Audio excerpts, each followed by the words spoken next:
meeting is being recorded. Welcome to the January 27th, 2022 SIG Cloud Provider Extraction Working Group meeting. This meeting is part of the CNCF, and as such, we adhere to their standards for behavior, so which amount to please be considerate, inclusive, and polite to all your fellow members and contributors. So yeah, please do so. We have a pretty short agenda item from Andrew. I think there's the question of which KEPs do we want to get reviewed before the KEP deadline? And I think the first of those is for the Cloud Controller Manager leader migration. So I think the big thing there is we need to review it for adherence to what we believe to be the GA requirements. Before I go into any depth, Jared, did you have any comments you wanted to make on that one? We already have this discussion last time, so yeah, like all I did is, put what everybody said in the cap. Okay. There was one interesting point which came up during the review of Jared's GA requirements, and I think it's pertinent to the whole SIG. Interestingly, there is a requirement for GA that any APIs be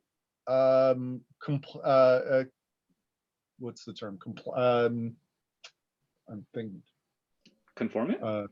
Conformant. That's actually a little challenging for our SIG, since cloud provider specific specificities are not supposed to be tested in conformance. Is this an API though? Like I know we have a type with a kind, but it's not a resource. So does it count as? This is a great question. It's no API, that's for sure.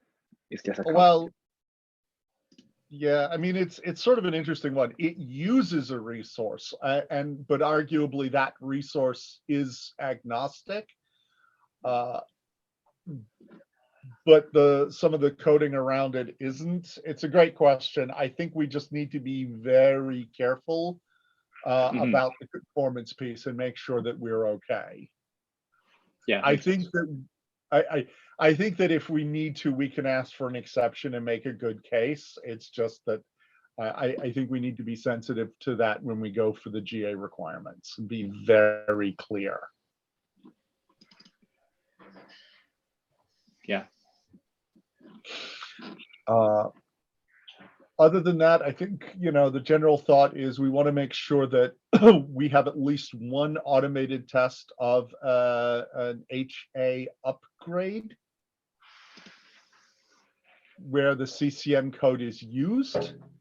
Separately, we may also want a unit test that actually confirms that the behavior that we want out of this is being enforced. And I don't think those need to be the same test. But I do think that needs to be spelled out in the GA testing requirements. I think we also need like rollback testing, but I know rollback testing is really hard to automate. So like even like just doing it manually a few times and just jotting down that we did a rollback test is probably something we need. That's fair. I actually feel like if we do upgrade testing, then the system that does the upgrade testing can probably do the rollback testing.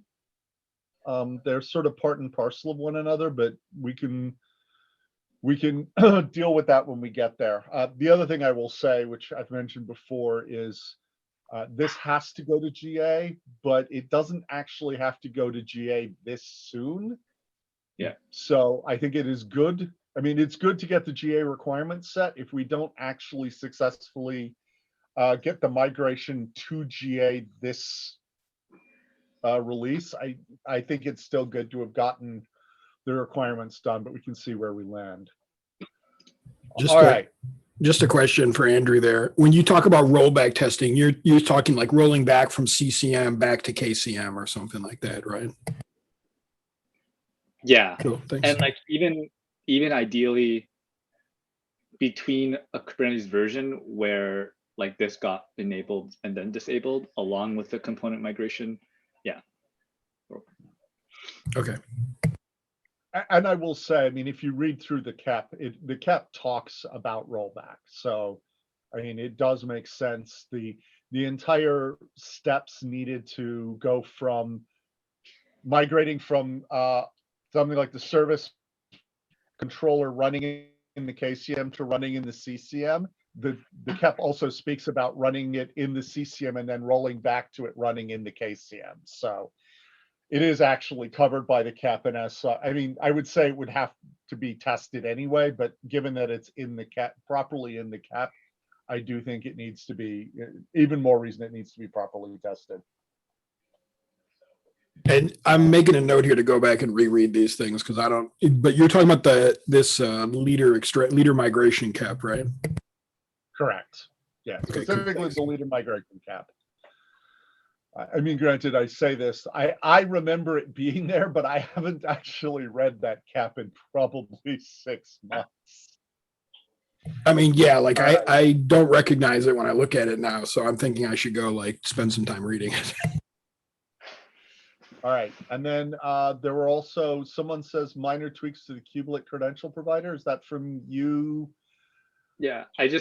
it'd be great to just get a LGTM from someone from the SIG. That's not me. Really, I think the only thing I tweaked, so like we set the beta criteria like last release. Sorry, one sec. Sorry. We set the beta criteria like a release or two ago, but then like we never got to them. So I think this release is just marking that we're going to work on it in 124, keeping the beta criteria the same. But I did add one extra beta criteria saying that we need 2 working implementations, which I think we already have, right? Like we have the GCP and the AWS one out there. So like that's kind of a free one, but just putting it there as a formality. So quick on that subject. I know Kermit was working on the Windows GCP credential provider. Do we actually specify in the CAP that someone has to have shown that the credential provider works on Windows? No, I think we just say like we want 2 implementations out there that we know work to some degree. I have beta. somebody who's looking into Windows for us. So as soon as they, I don't know, get something, I can report back. Okay. Sure, and I think that Kermit had built it, but I don't know that we have automated tests around it. And I do feel like for beta, that should probably be a requirement. Does that seem reasonable, Andrew or Nick? Sorry, did I add EDB testing? So for beta, I said that we need integration or EDB tests with 1 working implementation, and then 2 working references of like actual providers. But I was gonna defer like extensive EDB testing for GA because I feel like that might be a bit involved inside like the internal of some of our scripts and whatnot. I support doing everything we can to get it to beta. I'm all for getting it to beta ASAP, but I was under the impression that the cloud provider GCP automated testing had this turned on, at least for Linux. I don't recall. So we can double check with Kermit. So let's follow up. But the nice thing is all we have, like, there's 2 things. There's testing anything specific to the credential provider, but a large amount of the testing can just be turning the credential provider on and then running the E2E tests. And I think that may be the state we're in cloud provider GCP. Okay. Actually, yeah, I was only thinking about the Kubernetes test, but yeah, it's possible the GCP one has it enabled, which would be a huge win. But Yeah, and I think that's where we're at, but I don't think they're turned on for Windows. So I Gotcha. think it would be good to just have either us or Amazon or someone have a running E2E test that proves that there's nothing specifically about kubelet on Windows or credential provider on Windows that causes a problem. okay.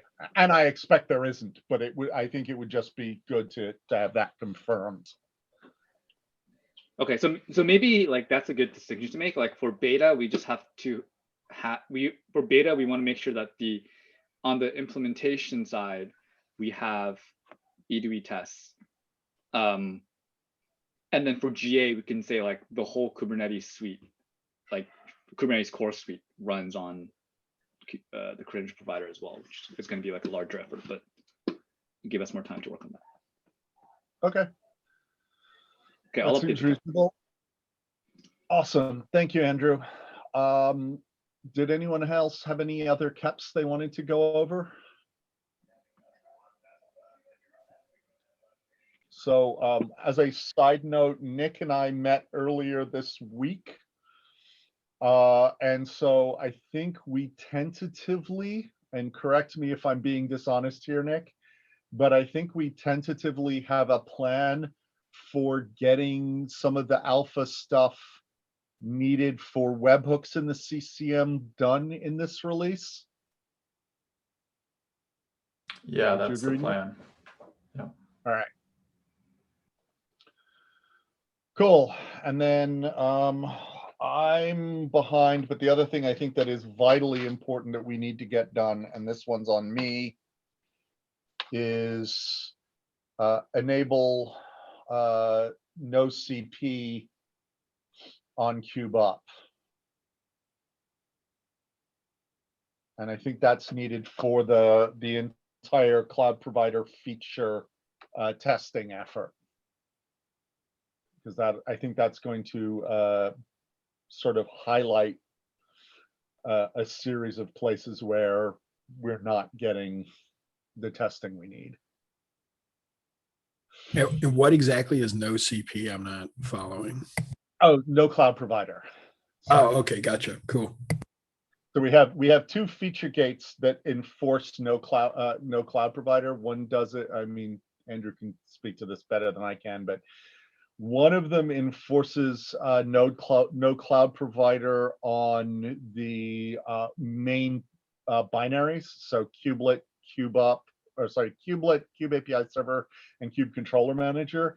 And I believe the other one enforces that there's no credential, that the credential provider isn't using anything cloud provider specific.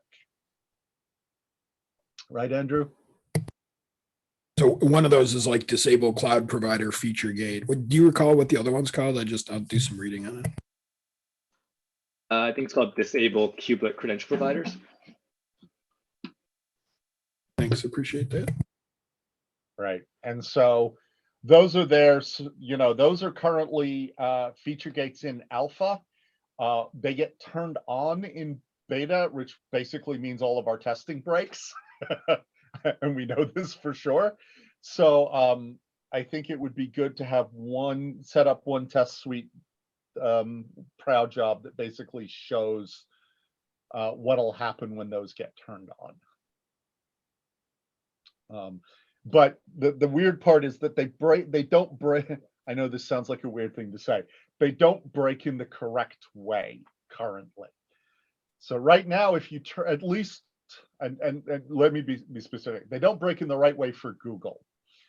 So right now, what happens if you turn them on with the KubeUp scripts is the KubeUp will enable cloud provider, and then the feature gate just kills the binary, which is correct, but not what we want to test.